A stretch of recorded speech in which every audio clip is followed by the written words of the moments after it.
이제 사도행전 묵상이 끝나고 예루살렘이 아니고 예레미야 본문이 시작되었기 때문에 하나님의 형상을 닮아가는 영성을 에 대한 말씀은 또 중간중간에 이렇게 시리즈로 잠시 살펴보고 새벽 말씀의 묵상 가운데 또 우리들이 좀 깊이 살펴봐야 될 본문들을 여러분들과 함께 나누면서 기도의 제목으로 또 은혜로 삼고자 합니다.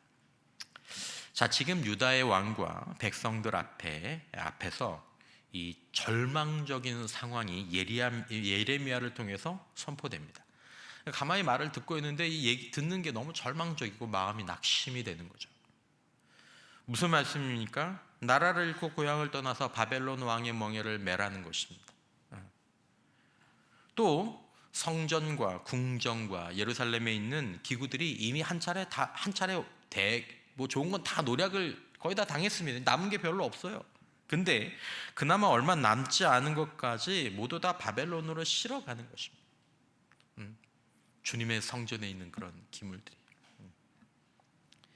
여러분, 우리가 어떤 이유에서든지 우리의 눈에 보기에 절망적인 상황에 처하게 될 때 우리가 보일 수 있는 그런 반응들을 사실은 유다의 왕과 백성들이 보이고 있고, 그렇게 보이는 상황 가운데 일어날 수 있는 일들이 오늘 본문 가운데 이렇게 기록되어 있습니다. 자, 어떤 반응을 우리가 보입니까? 우리가 맞이하는 또 어떤 절망적인 상황이 예고될 때 우리가 어떤 반응을 보일 수 있죠? 그 상황을 그 예견되는 아니면 그 예고된 상황들을 부정하고 부인하는 것입니다. 아니야, 그런 일 없을 거야. 특별히 하나님의 이름과 하나님의 능력으로 부정하고 부인하는 것입니다. 하나님께서 그렇게 안 하게 하실 거야. 하나님 능력 있으시잖아. 하나님 나를 사랑하시잖아. 그리고 그런 얘기를 해줄 영적인 지도자나 조언자를 찾고 그런 말씀을 찾고 자신이 듣고 싶은 얘기, 자신이 믿고 싶은 얘기를 의지하는 것입니다. 저는 이것이 절망적인 상황 가운데에서 여러분뿐만 아니라 저도 자연스럽게 우선 이렇게 속에서 이렇게 솟아오르는 그런 모습일 수 있다는 것을 인정합니다. 그러나 만약 그것이 그 안에서 우리가 참된 믿음을 보이지 않는다면 우리가 그런 상황 가운데 바른 반응을 할 수 없기 때문에 우리는 다시 우리의 삶을 또 우리의 상황을 이렇게 한 걸음 띄워놓고 좀 이 본문을 통해서 우리를 살펴볼 필요가 있는 것이죠. 미리. 여러분, 우리가 잘 아는 것처럼 한 사람의 믿음은 반응을 결정합니다. 반응을. 상황은 같아도 사람의 반응은 다 다를 수 있습니다. 무엇에 따라 달라지냐면 여러 가지 있지만 신앙의 관점에서 보면 믿음에 따라서 달라집니다. 근데 여러분, 이 반응이 중요한 이유가 뭐냐면 때로는 어떤 부분들은 우리의 반응과 별로 상관이 없을 때가 있지만 어떤 때 이 반응은 우리가 어떤 반응을 보이냐에 따라서 하나님이 인도하시는 결과를 향하여 갈 수도 있고 아니면 스스로 문제를 더 만드는 결과로 갈 수도 있습니다. 오늘 본문에서 나오는 것처럼 만약에 유다 왕과 유다 백성들이 바벨론 왕의 멍에를 끝까지 안 매려고 하면 어떤 결과가 나올 거라고 말씀하셨습니까? 칼과 기근과 전염병으로 망하게 될 것이다라고 얘기하셨죠. 여러분, 그렇기 때문에 반응은 상당히 중요합니다. 상황도 참 영향을 많이 주지만 여러분들이 잘 아시는 것처럼 상황을 정말로 더 나쁘게 만드는 건 대부분 반응의 문제예요. 그래서 지혜로운 사람은 가장 좋은 반응을 선택할 수 있는 이런 힘들을 좀 갖추고 있죠. 때로 훈련도 하고 때로는 지성적으로 또 어떤 영적 이성으로. 자, 그런데 반응은 가장 살펴보면 반응은 결국 그 사람이 가지고 있는 진짜 믿음에서 나옵니다. 말하는 믿음이 아니라 우리들 각자에는 겉으로 이렇게 보이는 믿음이 있고 진짜 안에 있는 믿음이 있거든요. 그러니까 말하는 믿음이 상황에 반응하는 게 아니라 그 사람이 자신이 진짜 믿는 것으로 선택이 나오고 행동이 나오고 반응이 나오게 되는 것입니다. 그래서 여러분, 다른 사람이 아니라 우리 자신을 볼 때 나의 믿음의 진실성, 나의 믿음의 견고함, 아니면 내 믿음의 현재 상태를 우리가 보려고 하면 자신이 보이는 행동과 선택과 반응을 보면 그것이 현재 내 믿음의 사실적인 결과라는 것을 우리가 좀 기억할 필요가 있습니다. 그러니까 자기를 판단하는 기준으로 자기를 좀 나는 지금 어떨까 이렇게 볼 때 이 자기 반응을 좀 보면 되는 거죠. 자, 오늘 본문은 좀 길었지만 설교의 핵심 본문은 별로 길지 않습니다. 읽지는 않았지만 이 예레미야서 27장은 1절부터 11절까지 말씀에서 하나님께서 예레미야에게 줄과 멍에를 만들어서 내 목에 걸고, 이게 이런 본문이 좀 예레미야서에 많아요. 실제로 줄과 멍에를 이렇게 걸고 시각적인 소품을 가지고 설교하라는 거죠. 이렇게 매라, 여러분 이렇게 매십시오. 바벨론 왕의 멍에를 이렇게 매십시오. 이것이 하나님의 뜻입니다 라고 전하라고 말씀하십니다. 그리고 12절에서 오늘 본문에 22절까지 말씀에서 예레미야는 다시 한번 왕과 백성들에게 바벨론 왕을 섬기고 죽지 말고 살라라고 간절히 권면하죠. 12절 이하에 내가 이 모든 말씀대로 유다의 왕 시드기야에게 전하여 이르되 왕과 백성은 바벨론 왕의 멍에를 목에 메고 그와 그의 백성을 섬기소서. 그리하면 사실이라 어찌하여 당신과 당신의 백성이 여호와께서 바벨론의 왕을 섬기지 아니하는 나라에 대하여 하신 말씀과 같이 칼과 기근과 전염병으로 죽으려 하나이까. 자, 그런데 여기에 하나님의 말씀에 순종하지 못하게 하는 거짓 선지자들이 개입되어 있습니다. 그리고 그 믿음에 대한 반응과 결과까지 예고가 되어 있죠. 자, 여러분, 우리는 이 말씀을 통해서 이 절망적인 상황에서 우리의 믿음의 추이 그리고 그 믿음에 영향을 미치는 것들을 좀 분별하고 거짓 믿음이 아니라 참된 믿음으로 우리의 반응을 결정할 수 있는 그런 어떤 조언들이나 힘을 좀 얻을 수 있는 부분입니다. 자, 오늘 본문에서 예레미야가 전하는 하나님의 말씀과 뜻은 왕과 백성들이 듣고 싶은 이야기, 믿고 싶은 이야기였을까요? 확 믿어지는 아멘, 이게 하나님께서 하시는 말씀인 것 같다 이렇게 들려지는 말씀이었을까요? 아니었죠. 8절에 여호와의 말씀이니라 바벨론 왕 느부갓네살을 섬기지 아니하며 그 목으로 바벨론의 왕의 멍에를 매지 아니하는 백성과 나라는 내가 그들이 멸망하기까지 칼과 기근과 전염병으로 그 민족을 벌하리라. 아멘이 금방 안 나오잖아요. 그런데 거짓 선지자들이 하나님의 이름으로 다르게 예언합니다. 여러분, 늘 그런 것은 아니지만 거짓 선지자들이 거짓 믿음을 주입하는 것이 아니라 거짓 믿음, 우리 안에 자기가 듣고 싶은 것을 들으려고 하고 자기가 믿고 싶은 것을 믿으려고 하는 믿음이 거짓 선지자들의 영향력을 우리 삶 가운데서 키우는 원인이 될 때가 많이 있습니다. 늘 그런 것은 아닌데 그럴 때가 많다라는 거죠. 듣고 싶은 얘기가 있는 거예요. 믿고 싶은 얘기가 있는 거예요. 듣고 싶지 않은 얘기가 있는 거예요. 믿고 싶지 않은 얘기가 있는 거예요. 그리고 그것들을 가지고 작정하고 속이고 조종하려는 자들이 있는 거죠. 예레미야는 경고합니다. 거짓 선지자들이 14절에 이렇게 얘기했다는 거죠. 그러므로 당신들은 바벨론의 왕을 섬기게 되지 아니하리라 하는 선지자의 말을 듣지 마소서. 그들은 거짓을 예언함이니이다. 이 말씀은 무슨 의미가 있습니까? 그렇게 믿고 싶죠. 그렇게 듣고 싶죠. 하지만 그것은 하나님의 뜻이 아닙니다라는 얘기입니다. 거짓 선지자가 강단에서 설교하는 것, 하나님께서 당신을 승리하게 하실 것입니다. 하나님은 당신을 반드시 자유하게 하실 것입니다. 누구 말을, 어떤 말을 믿고 싶으세요? 바벨론 왕의 멍에를 매세요. 포로로 가세요. 더구나 거짓 선지자들은 당시에 멋진 옷을 입고 거룩한 음성으로 말씀합니다. 거짓 선지자들은 멋있습니다. 카리스마 있습니다. 여러분, 우리가 스스로 주의해야 될 것이 있다는 것입니다. 여러분, 우리는 각자 영적 선호도가 있습니다. 그리고 조금 더 들어가면 개인의 취향이 있죠. 영적 선호도의 이 한쪽에 어떤 경향이 있냐면 축복이나 긍정의 말씀을 선호하는 그런 경향이 있습니다. 그러니까 이쪽에 계신 분들은 이런 말씀을 들을 때 동기부여가 됩니다. 여러분 잘 될 것입니다. 하나님이 축복하실 것입니다. 하나님 응답하실 것입니다. 그런 말씀을 듣고 싶어요. 그리고 그런 말씀이 은혜가 돼서 그런 말씀을 들어야 봉사도 하고 그런 말씀이 되면 이렇게 들으면 헌신도 되고.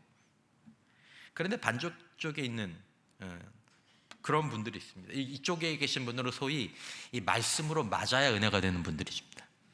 좀 있어요. 저는 이 분들이 있는 것들을 보고 좀 놀라기는 했는데 있는 것 같더라고요. 여러분 그렇게 살아서 되겠어요? 정신이 번쩍 들고 회개해. 그럼 회개하지 마. 간절히 주님 고쳐주세요. 그러고 나면 뭔가 정화가 된 느낌, 뭔가 정화가 된 느낌, 뭔가 은혜를 받은 느낌. 여러분 중요한 것은 무엇입니까? 축복의 말씀이 중요합니까? 경계와 책망의 말씀이 중요합니까? 어떤 게 하나님의 뜻입니까? 어떤 때는 축복의 말씀이고 어떤 때는 경계의 말씀이죠. 여러분 무엇이 중요합니까? 오늘 지금 나에게 하시고 주시는 하나님의 말씀이 무엇이냐가 중요한 거죠. 중요한 것은 오늘 나에게 지금 하시고 주시는 하나님의 말씀이 내가 듣고 싶든지 내가 듣고 싶지 않든지, 나에게 맞든지 안 맞든지, 때로는 맞을 때도 있고 안 맞을 때도 있고, 그렇든지 하나님의 말씀을 나를 부인하고 그 말씀을 받을 수 있는 그런 지혜와 좋은 믿음의 밭이 있어야 한다라는 것입니다. 여러분 자주 말씀을 드리지만 예수님께서 하나님 나라에 대해서 말씀하실 때 가장 먼저 밭에 대한 말씀을 한 이유가 있었습니다. 그러면 예수님이 뭐라고 말씀하셨냐면, 너희가 이 얘기를 모르고 어떻게 하나님 나라에 관한 얘기를 들을 수 있느냐, 이걸 알아야 된다라는 거죠. 여러분들이 농사를 지어보신 분들이나 작게라도 이렇게 그 식물을 키워보신 분들은 아실 겁니다. 씨를 뿌려봐야 결과를 압니까? 씨를 뿌려봐야 결과를 압니까? 훌륭한 농부는 씨를 뿌려보기 전에 땅을 딱 보면 이게 농사가 되겠구나 안 되겠구나 압니다. 뭐가 안 좋아요? 밭이 안 좋아요. 뭐가 좋아요? 밭이 좋은 거죠. 여러분들이나 저나 믿음의 밭을 잘 유지할 수 있기를 바랍니다. 내 영적인 선호, 개인적인 취향이나 견해가 아니라 그게 없을 수는 없거든요. 근데 그것이 우리 안에서 늘 경계가 되어지고요, 그것이 아니라 나에게 주어지는 하나님의 말씀이 우리 안에 저항 없이 부드럽게 심겨지고 거기서 자라서 열매 맺을 수 있는 그런 믿음의 밭을 유지하는 것이 정말 복된 일인 줄 믿습니다. 그러니까 이제 그런 분들이 늘 은혜를 받으시죠. 목사가 바뀌어도 은혜를 받고, 본문이 바뀌어도 은혜를 받고, 늘 은혜를 받아요. 어떻게 저는 한 목사님 말씀마다 은혜를 받느냐? 믿음의 밭이 좋아서 그래요. 뭐라고 할 게 아니에요. 여러분, 이 믿음의 밭을 관리하는 건 여러분과 저의 평생에 계속되어야 될 것입니다. 시간이 지나면 점차 경화가 오거든요. 그래서 땅들도 늘 갈아엎지 않습니까? 묵은 땅을 기경하지 않습니까? 우리도 어쩔 수 없이 경화가 옵니다. 그걸 어떻게 기경할 수 있는 내적인 이 태도나 시스템이 있느냐가 너무너무 중요한 부분이에요. 여러분, 주님 나라 갈 때까지 우리의 마음은 천국을 사모하는 어린아이와 같을 수 있게 되시기를 주님의 이름으로 축원합니다. 제 중요한 기도 제목 가운데 하나입니다. 경화되지 않고 내 취향, 내 선호, 내 경험 여기에 제한되지 않았으면, 근데 분명히 그렇게 될 거거든요. 여러분, 성경에 보면 마음이 연단되었다라는 표현이 나옵니다. 성경으로 읽고 설교를 듣는데 듣고 싶은 것, 믿고 싶은 것만 들리게 되는 경향으로 치우쳐지는 거죠. 이게 마음에 연단되는 겁니다. 그러면 영성에 문제가 생기고 나중에 인격과 삶의 그 영향이 나타나게 됩니다. 결국 그들은 하나님이 아니라 하나님을 팔아서 자신을 조종하려는 사람들에게 이용당하게 됩니다. 이용당합니다. 성경을 왜 소리내서 읽으라고 그러는지 아십니까? 소리내서 읽으면 한 단어 한 단어 빠지지 않고 읽을 수 있기 때문에 그런 거거든요. 여러분, 성경 묵상 훈련 가운데 가장 중요한 단계가 어떤 단계인지 아십니까? 성경 묵상 훈련에서 가장 중요한 단계는 읽고 묵상하는 단계가 아니라 준비 단계입니다. 자기를 비워서 성경 아래에 자신을 놓아두고 말씀 묵상을 시작하는 이 단계가 성경 묵상에서 제일 중요한 단계입니다. 제가 최근에 어떤 미국의 크다고 좋은 건 아니지만 엄청나게 도전적인 영향을 미치는 목사님 설교를 들으니까 그 목사님이 한 한 2만 5천명 3명의 젊은이들이 모인 가운데 성경 딱 하나 갖고 와서 이렇게 시작하더라고요. 이렇게 시작하면서 그러면서 이제 성경을 쭉 암송하면서 설교를 하는데 너무 도전받았어요. 그분이 한 얘기예요. 말씀 아래 당신이 있습니까? 라는 얘기죠. 복음 아래 당신이 있습니까? 이게 안 되면요, 자기를 부인하고 자기를 비워서 하나님의 말씀이 우리 안에 거하고 자라고 열매 맺게 하는 이것이 우리 신앙생활에서 생명과 죽음과 축복과 저주를 갈라놓게 할 만큼 정말 중요한 것입니다. 그러니까 하나님 말씀 위에서 골라 먹고 골라 듣지 말고 신앙의 선배와 성경의 교훈처럼 하나님 말씀 앞에 엎드려서 사무엘 3장 10절 중요한 본문이죠. 여호와께서 임하여 서서 전과 같이 사무엘아 사무엘아 부르시는지라 사무엘이 이르되 말씀하옵소서. 누가 듣겠습니다? 주의 종이 듣겠습니다. 주의 종이 듣겠습니다. 그러면 우리가 하나님의 뜻에 반응할 수 있는 가능성이 높아지죠. 이렇게 이 태도를 유지할 때 변화시키는 말씀, 인도하시는 말씀, 역사하시는 하나님의 말씀을 경험할 줄 믿으시기 바랍니다. 경험합니다. 말씀이 꿀송이처럼 단 것들을 경험합니다. 말씀이 소망이 되는 것들을 경험하고 말씀이 나를 울리는 것들을 경험합니다. 그게 없으면 이제 말씀 보는 게 재미가 없는 거죠. 말씀 보는 게 재미없는 건 아마 위치 문제 때문일 가능성이 높습니다. 또 하나, 성전의 기물과 관련된 예언도 그들이 기분 나빴을 것입니다. 예레미야가 또 말하죠. 19절에 만군의 여호와께서 기둥들과 큰 대야와 받침들과 이 성에 남아있는 기구에 대하여 같이 말씀하시나니 이것은 바벨론의 왕 느부갓네살이 유다의 왕 여호야김의 아들 여고냐와 유다와 예루살렘의 모든 귀인을 예루살렘에서 바벨론으로 사로잡아 옮길 때 가져가지 아니하였던 것이라. 좀 남은 게 있다라는 거죠, 그것에 대해서. 근데 이제 이것들마저 바벨론으로 가져가게 될 것이라고 하니까 이게 용납도 안 되고 인정도 안 되는 것입니다. 그러니까 거짓 선지자들이 또 말합니다. 뭐라고 말했습니까? 예레미야의 말을 들어보면 16절에 내가 또 제사장들과 그 모든 백성에게 전하여 이르되 여호와께서 이와 같이 말씀하시기를 보라 여호와의 성전의 기구를 이제 바벨론에서 속히 돌려오리라고 너희에게 예언하는 선지자들의 말을 듣지 말라. 이는 그들이 거짓을 예언함이니라. 거짓 선지자들이 얘기하는 거예요. 여기 있는 거 더 이상 안 갖고 갑니다. 여러분 바벨론에 있는 거 있죠? 하나님께서 그거 바로 가져오실 겁니다. 믿으십니까 여러분? 믿음을 가지세요. 여러분 성전이 회복되고 하나님의 그 능력으로 하나님의 땅과 성전을 유린한 바벨론을 치실 것입니다. 하나님 옮겨 놓으실 것입니다. 능력의 하나님, 자기의 거룩함을 지키시는 절대적인 하나님의 능력을 신뢰하시기를 바랍니다. 아멘 나올 뻔했죠? 그죠? 아멘 나오잖아요.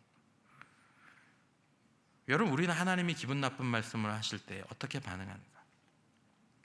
하나님이 우리에게 불길한 예언과 기분 나쁜 뜻을 보이실 때에는, 우리의 상황이 절망적일 때에는 때로는 우리가 바른 길을 가지 않았기 때문입니다. 우리가 고쳐야 될 것이 있을 때 그런 상황이 있고, 두 번째는 상당히 이런 일도 많은데 때로는 우리가 이유와 원인을 모르겠어요.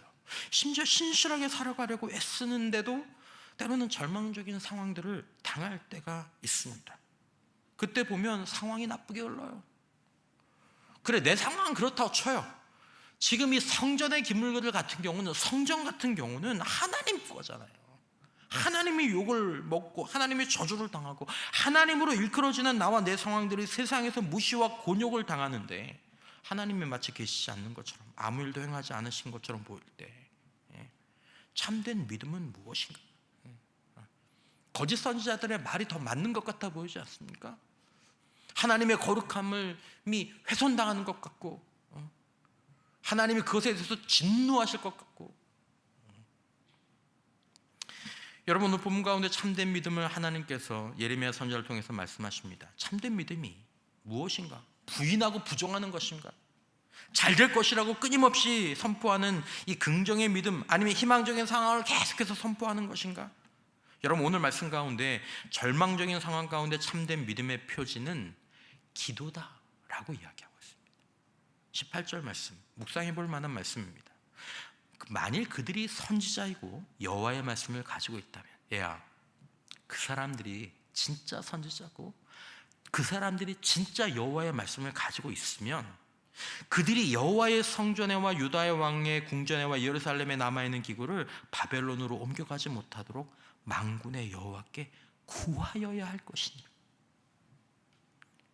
하나님 하실 것입니다. 이거 안 갖고 가십니다. 그렇게 얘기할 것이 아니라, 그들이 정말 하나님을 알고 하나님의 말씀을 가지고 있다면 그들은 만군의 여호와께 구하여야 할 것이니라.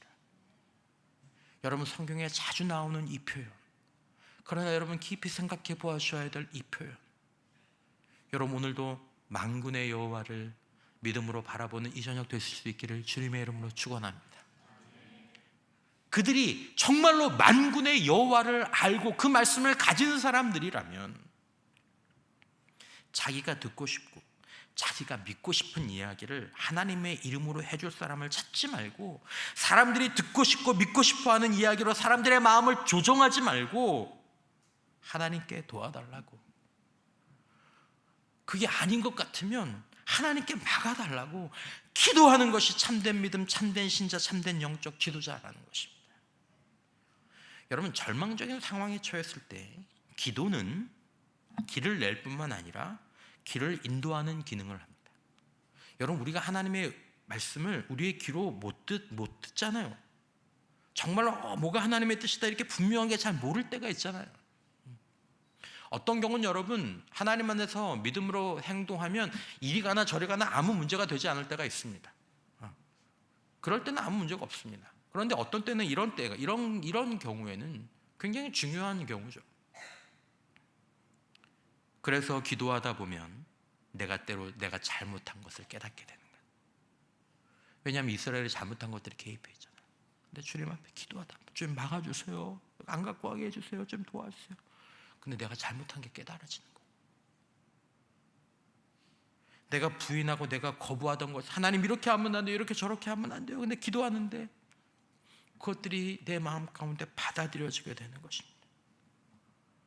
막 내 상황 보이고, 어떡하나, 이제 큰일 났네, 나 이제 죽었네, 그랬는데 기도하다 보니까 하나님을 신뢰하는 마음들이 내 안에서 자라나게 되는 거죠. 여러분, 우리의 믿음은 결국 기도의 자리에 나오는 것이고, 기도의 자리, 하나님이 우리를 기다리시는 그 자리에 머무는 것이 우리의 믿음입니다. 여러분, 마음을 위로하고 기분을 바꿀 얘기를 하나님의 이름으로 기다리지 마시기 바랍니다.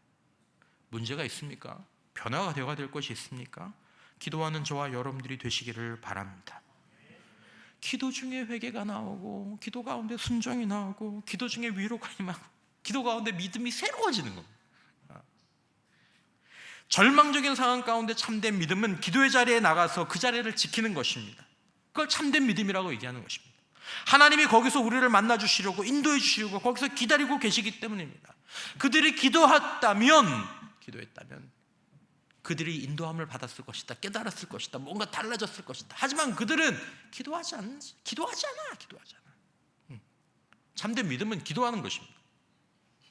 두 번째, 하나님은 유다 백성들의 생각을 뛰어넘는 말씀을 하시면서 참된 믿음의 눈을 열어주십니다.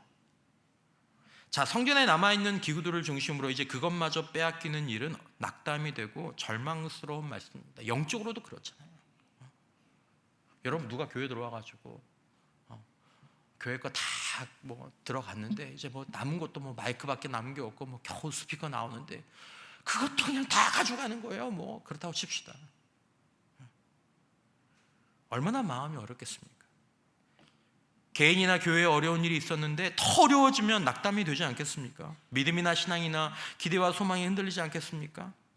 여러분, 유다의 왕과 백성들의 입장에서 보면, 바벨론 왕과 느부갓네살도 마찬가지지만 그 입장에서 보면 지금 여호와의 성전이나 궁정이나 예루살렘에 남아있는 그 기구들은 지금 누가 보아도 누가 뺏어가는 겁니까? 바벨론이 뺏어가는 거잖아요. 누구한테서 뺏어가는 거예요? 하나님에게서 뺏어가는 거잖아요.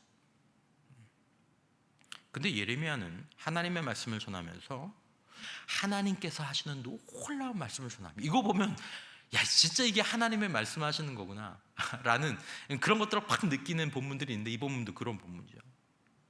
자, 예레미야가 말합니다. 21절에 만군의 여호와 이스라엘의 하나님. 자, 하나님은 누구의 하나님입니까? 이스라엘의 하나님인데 그 하나님은 어떤 하나님이십니까? 만군의 여호와. 만군의 여호와인데 이스라엘의 하나님. 여호와의 성전과 유다의 왕의 궁전과 예루살렘에 남아있는 그 기후에 대하여 이렇게 이와 같이 말씀하셨느니라. 어떻게 말씀하셨을까요? 어떻게 말씀하셨을까요? 이 상황에 대해서.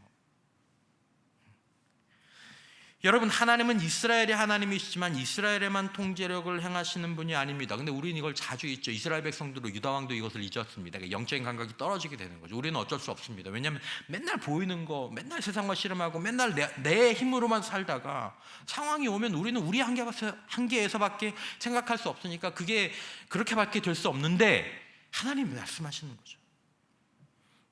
만군의 하나님 여호와라는 이 말씀에 하나님의 실체가 존재하는데, 말씀을 묵상하다가 이 말씀의 창문을 통해서 그 하나님을 볼 수 있게 되면 믿음이 새로워집니다. 내 하나님이에요. 근데 만군의 여호와세요. 욥기 41장 11절에 하나님 말씀하시죠. 누가 먼저 내게 주고 나로 하여금 갚게 하겠느냐. 온 천하에 있는 것이 다 누구의 것이니라? 내 것이니라. 시편 24편 1절 땅과 거기에 충만한 곳과 세계와 세계 그 가운데 사는 자들은 다 여호와의 것이로다. 바벨론, 우리가 생각하기에 세상에 가면 그것이 마치 세상의 소유가 된 것 같지만 하나님이 사실은 비웃으시면서 말씀하시는 거죠. 22절에 그것들을 바벨론으로 옮겨주고, 그것들이 바벨론으로 옮겨주고 내가 이것을 돌보는 날까지 거기에 있을 것이니라. 지금 통제를 누가 하고 계세요? 하나님이 하고 계십니다. 그거 이렇게 될 거야. 그러면서 뭐라고 말씀? 그 후에 내가 그것을 올려와 이곳에 그것들을 되돌려드리라. 여호와의 말씀이니라. 보는 시각이 이렇게 한 단계 더 높아져 가죠. 세 번역으로 보면 참으로 주의 성전과 유다 왕궁과 예루살렘에 남아있는 그 기구를 두고 나 만군의 주 이스라엘의 하나님이 말한다. 그것들도 바벨로니아로 실려가서 내가 찾아올 그때까지 그냥 그곳에 남아있을 것이다. 나 주의 말이다. 그리고 그 후에 내가 그것들을 이곳으로 다시 옮겨 놓을 것이다. 여기에 개입되는 세력이 아무것도 없습니다. 여러분, 우리가 혹시 우리 교회가 소유권과 통제권을 우리가 이룰 수는 있지만 그것이 하나님이 소유권과 통제권을 이루신 것이 아니다라는 것입니다. 근데 우리는 그것을 같이 합쳐서 생각을 해요. 여러분, 이렇게 생각해 봅시다. 여러분들도 통장에 하나만 있지는 않으시죠?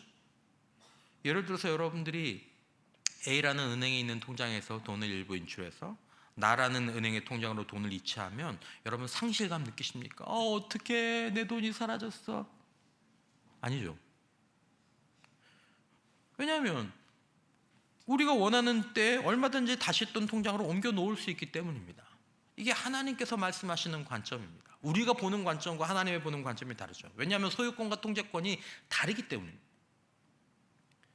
그러니까 여러분, 유다왕과 유다 백성들은 낙담하고 절망하고 상황을 부인해서라도 아니야, 이건 하나님의 뜻이 아니야, 하나님이 이렇게 하실 거야, 하나님이 저렇게 하실 거야, 이렇게 해서라도 이 사실을 막고 싶은 이유가 되는 거죠. 근데 담담하게 말씀하시는 거죠. 하나님은 걔들한테 얘기해라. 내가 유다에 있는 내 통장에서 바벨론에 있는 내 통장으로 옮겨 놓는 거야. 내가 나중에 다시 옮겨 놓을 거야. 여러분, 이런 표현이 가능할지 모르겠지만 세상의 모든 명예의 통장은 하나님의 통장인 줄 믿습니다. 다 하나님의 통장이에요. 모든 창고는 교회에 있는 것이든 세상에 있는 것이든 하나님의 창고입니다. 하나님 말씀하시는 것입니다. 하나님 옮기려고 하시면 이체하시고 옮기실 수 있는 것입니다. 절망적인 상황에서 지녀야 될 참된 믿음의 반응이 어떻게 나옵니까? 이 지식에서 나옵니다. 이 지식이 있어야 절망적인 상황 가운데 참된 믿음의 반응을 볼 수 있습니다. 여러분, 우리는 역대상 29장의 말씀을 압니다. 11절 이하에 여호와여 위대하심과 권능과 영광과 승리와 위엄이 다 주께 속하였사오니 천주에 있는 것이 다 주의 것이로소이다. 여호와여 주권도 주께 속하였사오니 주는 높으사 만물의 머리이심이니이다. 부와 기가 주께로 말미암고 또 주는 만물의 주제가 되사 손에 권세와 능력이 있사오니 모든 사람을 크게 하신 과 강하게 하심이 주의 손에 있나이다. 주의 손에 있나이다. 주의 손에 있나이다. 이것들이 세상이 바벨론의 것 같아 보일 때도 그것은 역시 하나님의 통장이고 하나님의 창고이며 주님의 손에 있는 것을 말씀을 통하여 다시 한번 알고 바라볼 수 있는 저와 여러분들 되시기를 축원합니다. 주의 손에 있어요. 그러므로 만군의 하나님의 여호와께는 실망이 없습니다. 절망이 없습니다. 절망은 누가 하는 겁니까? 명의와 소유의 제한이 있는, 통제력의 제한이 있는 우리에게나 있는 것입니다. 그러니까 우리는 여기서 벗어나면 그때부터는 불안해 죽는 거예요. 두려워 죽는 거예요. 그래서 이 상황을 어떻게든지 피하려고 하고 심지어 부인하려고 하고 눈에 보이는데도 믿지 않으려고 하는 거죠. 그리고 그런 얘기를 해줄 사람을 찾는 거예요. 우리는 그 하나님께 우리의 절망을 때로 투사하기도 하죠. 마치 하나님도 이런 상황을 맞이하시면 안 되시는 것처럼 말합니다. 왜 안 됩니까? 이 통장에서 저 통장으로 옮기는 거 우리는 되는데 하나님이 지는 거 없습니다. 하나님이 빼앗기는 거 없습니다. 하나님은 한 번도 지지 않으시고 하나님은 한 번도 빼앗기지 않으십니다. 그러므로 믿음의 눈은 하나님의 주권을 그 말씀을 통해서 진짜 알고 이게 깨달아질 때, 신뢰할 때 믿음의 눈이 떠지는 것입니다. 이러면 안 돼, 죽으면 안 돼, 이렇게 하면 안 돼, 저렇게 되어야만 돼. 하나님의 뜻이라면 다 괜찮습니다. 아니, 하나님은 모든 것을 선하게 하나님의 의지대로 지금도 통제하십니다. 이렇게 되면 안 되는 거 없습니다. 하나님은 모든 것을 바꾸실 수 있으며 모든 것을 책임지실 수 있습니다. 하나님, 이게 어떻게 선해요? 내가 선하게 할 수 있다. 하나님, 이게 어떻게 나에게 유익이 돼요? 내가 너 인생에 유익하게 될 수 있다. 우리에게 필요한 것은 상황을 유지하는 것이 아니라 하나님을 알고 신뢰하는 것입니다. 그것으로 충분합니다. 그리고 하나님을 알고 신뢰하면 두려움이 물러가기 시작합니다. 하나님의 통제력 안에 있는 건데 이렇게 해도 하나님께서 주관하시는 거고 저렇게 해도 하나님이 주관하실 텐데 내가 견디면 되는 것이죠. 기대가 생기는 거죠. 나 지금 하나님의 뜻 가운데 있는데 하나님이 어떻게 하실까? 이 땅에서 하나님이 어떻게 하실까? 저 하늘에서. 모든 절망적인 상황 가운데에서 담대할 수 있는 것입니다. 왜냐하면 나는 절망적인 것 같아 보이지만 하나님은 절망이 없으니까. 하나님을 알고 하나님의 주권을 알고 하나님의 선하심을 알기 때문입니다. 여기서 믿음의 반응이 나와야 되는 것이죠. 찰스 스펄전이 이런 말을 했습니다. 모든 시련에서 하나님의 손길을 볼 수 있도록 은혜를 달라고 하나님께 울부짖고 그것에 즉시 순종할 수 있는 은혜를 구하십시오. 순종할 뿐만 아니라 기꺼이 받아들이고 기뻐하십시오. 제가 생각하기에 우리가 그 경지에 이르면 대개는 문제가 끝납니다. 모든 시련에서 하나님의 손길을 본다라는 말은 무슨 말입니까? 여기도 하나님의 통장이고 저것도 하나님의 통장이고 이것도 하나님의 선하신 뜻 가운데 있는 것이고 저것도 하나님의 선하신 뜻 가운데 있는 것입니다. 하나님, 제가 그걸 알게 해주십시오. 그리고 그것들을 순종할 뿐만 아니라 그것들을 믿음으로 기꺼이 받아들이고 기뻐할 수 있도록 해주십시오. 하나님이 위에 있잖아. 하나님이 지금 나와 함께 하시면서 하나님께서 이 상황을 통제하고 계시잖아. 나한테 어떤 일이 일어나든 하나님께서 그것들을 다 책임지시잖아. 그러면 그 경지라고 얘기하죠. 그 경지에 이르면 대개는 문제가 끝난다. 전 진짜 귀한 말씀이라고 생각합니다. 하나님의 뜻대로 되면 되는 줄 믿어야 합니다. 하나님의 뜻대로 되면 됩니다. 그리고 반드시 하나님의 뜻대로 됩니다. 빼앗긴 것 같지만 하나님의 장소를 옮겨 보관한 것입니다. 모두 끝난 것 같아 보이지만 이러면 더 이상 기회가 없는 것 같지만 후에 내가 그것을 올려와 이곳에 그것들을 되돌려 두리라. 되돌려 두실 수 있는 거. 되돌려 놓으실 수 있는 하나님이신 거죠. 바벨론 제국도 느부갓네살 왕도 우리의 연약함도 이것을 거부할 수 없는 것입니다. 그리고 하나님은 정하신 때 그것들을 약속대로 되돌려 놓으셨습니다. 여러분, 참된 믿음은 무엇입니까? 참된 믿음은 무엇입니까? 어디서 나옵니까? 참된 믿음은 내 안에 있는 것이 아니라 참된 믿음은 하나님을 아는 것입니다. 하나님을 알고 상황에 하는 것이 참된 믿음입니다. 하나님을 알면 기도할 것입니다. 하나님을 알면 절망하지 않고 기다릴 것입니다. 신뢰할 것입니다. 그러므로 믿음을 구하기 전에 하나님을 알기를 구하는 은혜가 우리에게 있기를 축원합니다. 우리의 절망을 신뢰로 바꾸는 그 믿음의 눈을 하나님의 말씀 안에서 회복할 수 있기를 바라고, 세상에 맡겨 놓으신 하나님이 후에 되돌려 두시는 그 하나님을 신뢰로 바라볼 수 있기를 바라고, 오늘도 우리의 상황이 우리의 마음에 들지 않고 때로 불안하고 두렵고 싫어도 이 모든 상황 가운데 계신 그 하나님 안에서 기도하며 인내하며 순종하며 예배로 바벨론에서도 믿음으로 살아가는 저와 여러분들이 되시기를 주님의 이름으로 축원합니다.